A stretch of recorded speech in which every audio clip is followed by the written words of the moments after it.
God, please, no! No! No! No!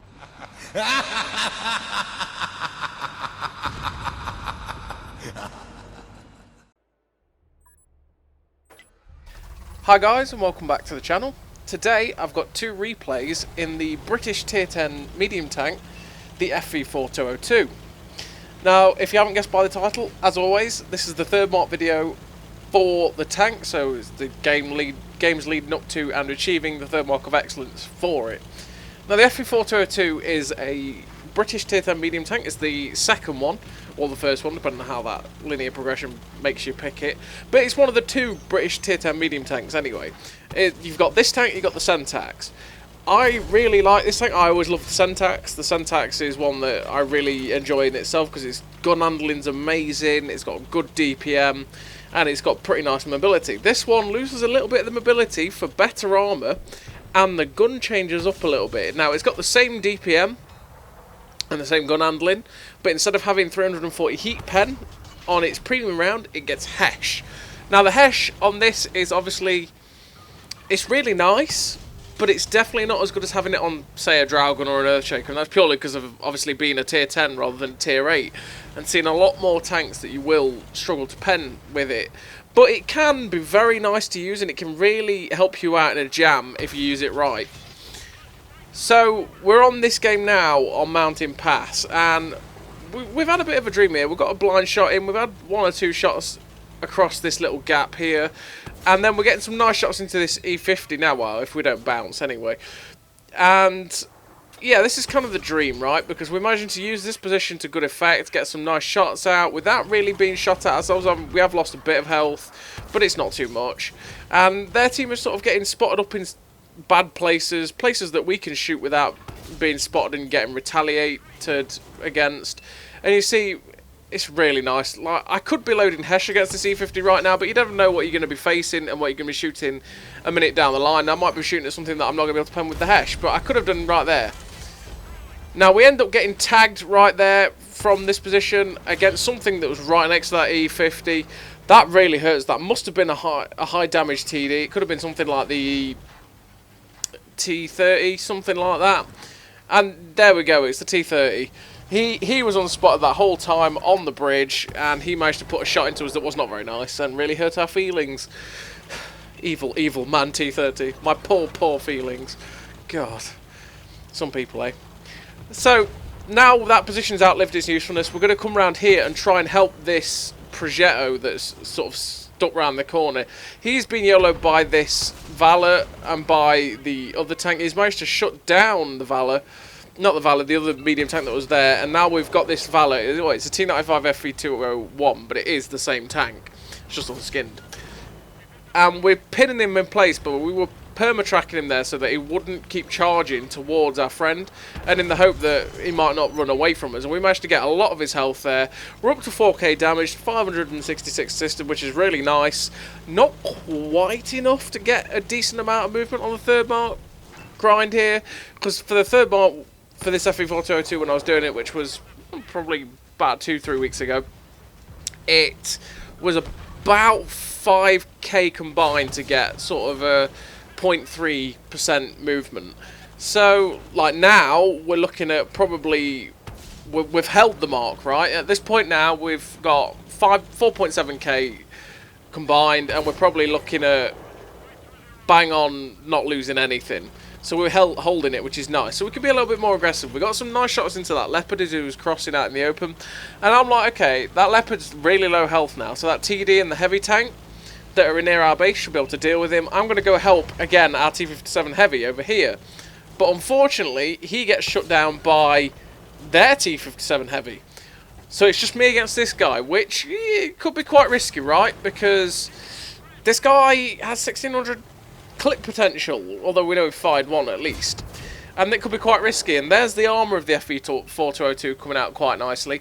The turret's good. It's one of those that the turret is troll. It's not exactly reliable, but it can be useful. So if they shoot you below the gun, the most chance is that they're going to pen you. If you're fully hull down, and you're using your full gun depression, they can ricochet. You'll ricochet a lot of shots off your turret. You'll bounce a lot off the upper part of the turret, and it's really good for that. But the thing that's good about this tank compared to the Centax is the hull armor as well. The hull armor is so extremely sloped on that upper plate that a lot of tanks will auto ricochet off your upper plate, which is really good. They're kind of awkward at times to pen the FV4202 when the one's facing you, and if if you're in this tank and you manage to keep wiggling when you're going towards someone, the likelihood is they're not going to miss. I mean, they're going to hit your upper plate and they're going to bounce. They will struggle at times to actually hit your lower plate because it's quite a small lower plate. And one of my tips when you're playing this tank is just keep, if you're caught in the open, just keep wiggling when you're charging towards someone, because you can bounce stuff. But you know that it's pretty nice, and that's what happened when we were facing that T57 heavy on that corner a minute ago. We managed to poke around the corner. He managed to just clip the outside of our tracks, but because the outside of the tracks don't quite attach to the hull, he managed to bounce. So I was looking for a shot into that T30 there. Couldn't quite see it round the corner. The artillery gets spotted up as we're crossing. What I want to do is get over here and shut down this 777 version 2. And unfortunately, just as I got round the corner, he gets shut down. And yeah, I'm thinking about going back to our base here because, you know, they're capping. But then all of a sudden, they stop capping. And it's like, okay then, I'm not going to bother about my base. I'm going to go attack this T30 and the artillery. So as we come around the corner, we auto-aim, we fire, we shut down the artillery. And I'm sort of coming around here, and unfortunately, just as I get round the corner, the T30 slaps a shell straight into our upper plate, which is really annoying. And we'd loaded the Hesh there to deal with the T30, because the T30's upper plate, obviously, and lower plate is pretty poor. It's a hull down tank. It's a tank that you don't want to rely on the hull armor, but the turret armor is amazing. And I knew that because he was out in the open, I'd be able to pen his hull armor reliably with the 210 pen Hesh every time.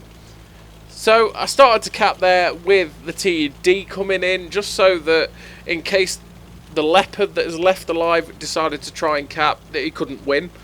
And then my TD got in the cap, and because I'm chasing my Mark of Excellence, now they've got the TD in there, and the other heavy tanks strolled in. I want to go chasing damage because, like I say, I'm going for a Mark of Excellence. So now that I know the win is probably secured with the guys sat there, I know the Leopard from earlier on was about 500-600 health. I'm happy for them to go cap. I'm happy to leave it and go hopefully catch him as he maybe goes back to reset and I can get some more damage.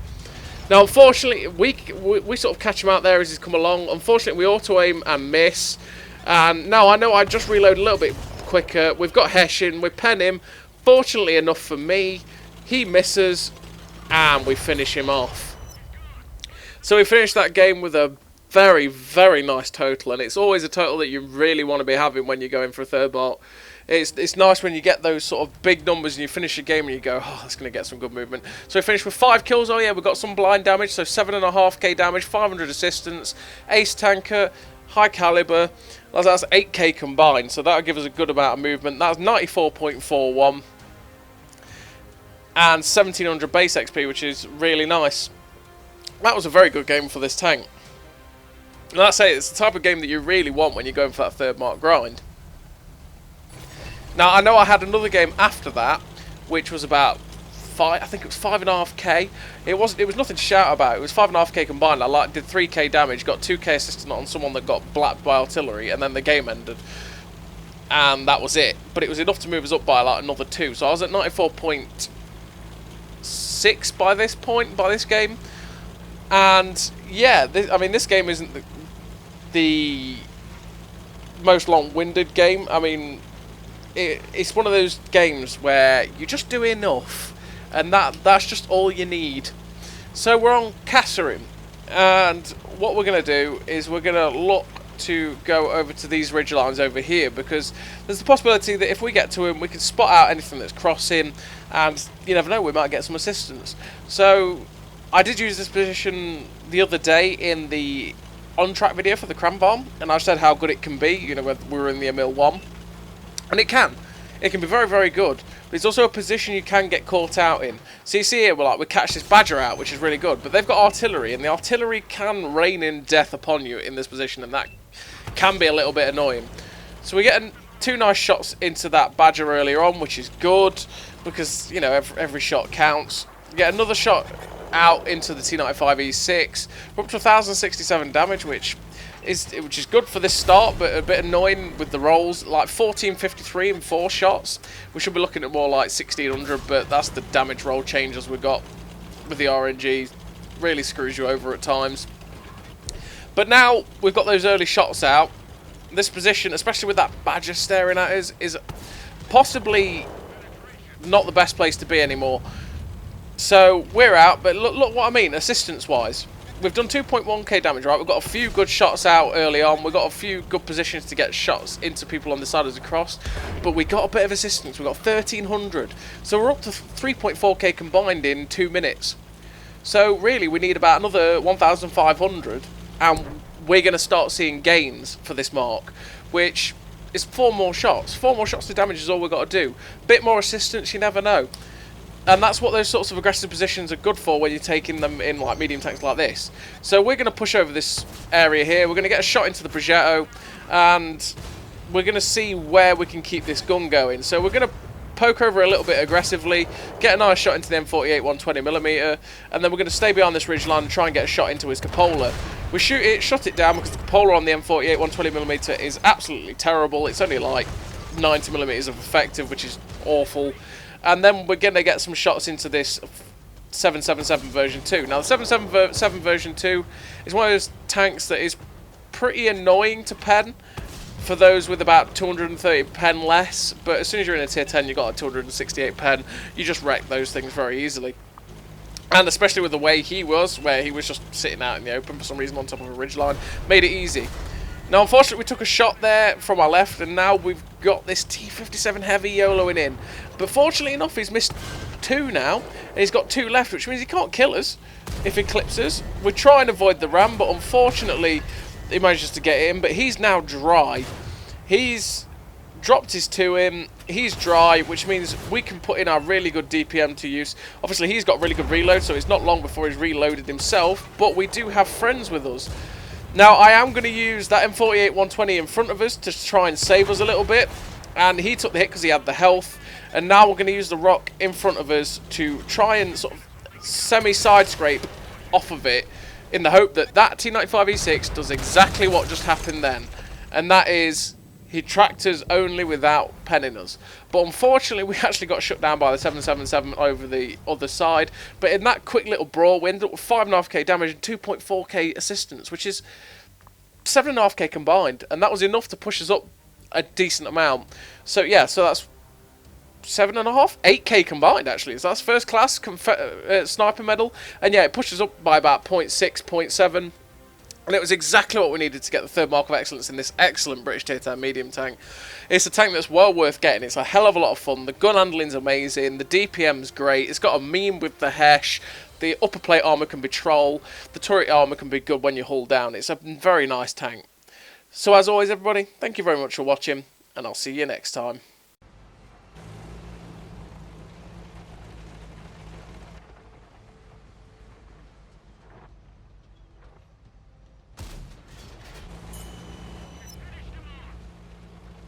A great success!